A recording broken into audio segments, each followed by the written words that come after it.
एक घने जंगल में एक हाथी रहता था जिसका नाम था राजू। राजू बहुत बहा और ताकतवर था, लेकिन वह बहुत नटखट भी था। उसे जंगल में सबको परेशान करने में बहामा आता था।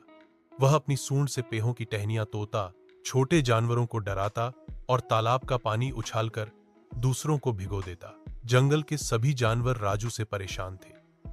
वे सब जानते थे कि राजू को उसकी ताकत का घमंड है और इसी वजह से वह सबसे शरारतें करता है। एक दिन जंगल के सभी जानवरों ने एक सभा बुलाई। एक चालाक और समझदार बंदर जिसका नाम था टिंकू, उसने कहा, हमें राजू को सबक सिखाना होगा, लेकिन हमें उसकी ताकत का सामना नहीं करना चाहिए।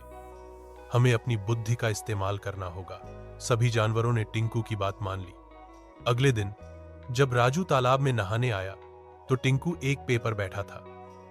टिंकू ने राजू से कहा, राजू भाई, तुम तो बहुत ताकतवर हो, क्या तुम इस पे पर छककर मुझे दिखा सकते हो? राजू हंसने लगा और बोला, अरे टिंकू, हाथी कभी पे पर नहीं चढ़ सकते, यह तो बहुत बेवकूफी भरी बात है। टिंकू ने कहा, तुम तो बहुत भय और ताकतवर हो, फिर भी इस छोटे से पे पर नहीं चढ़ सकते, तुम्हें क्या आग ताकतवर कहा जाएगा? राजू को गुस्सा आ गया। वह टिंकू की बातों में आ गया और उसने पे पर छनने की कोशिश की। जैसे ही उसने अपने पैर पे पर रखे, उसकी भारी भरकम शरीर की वजह से पे की टहनियां चरचराने लगी। राजू का संतुलन बिगड़ गया और वह धाम से नीचे गिर पड़ा। उसकी सूंड और पैरों में हल्की चोट लग गई। राजू को अपनी गलती का एहसास हुआ। उसे समझ आया कि हर जीव के पास अपनी आसियत होती है।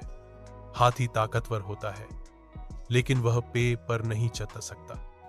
बंदर फुर्तीला होता है, पर वह हाथी जितना ताकतवर नहीं होता। उस दिन के बाद से राजू ने कभी किसी को परेशान नहीं किया।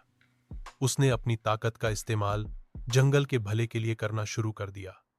वह अपनी सूंड से पेहों को उठाकर रास्ते साफ करता और छोटे जानवरों की मदद करता।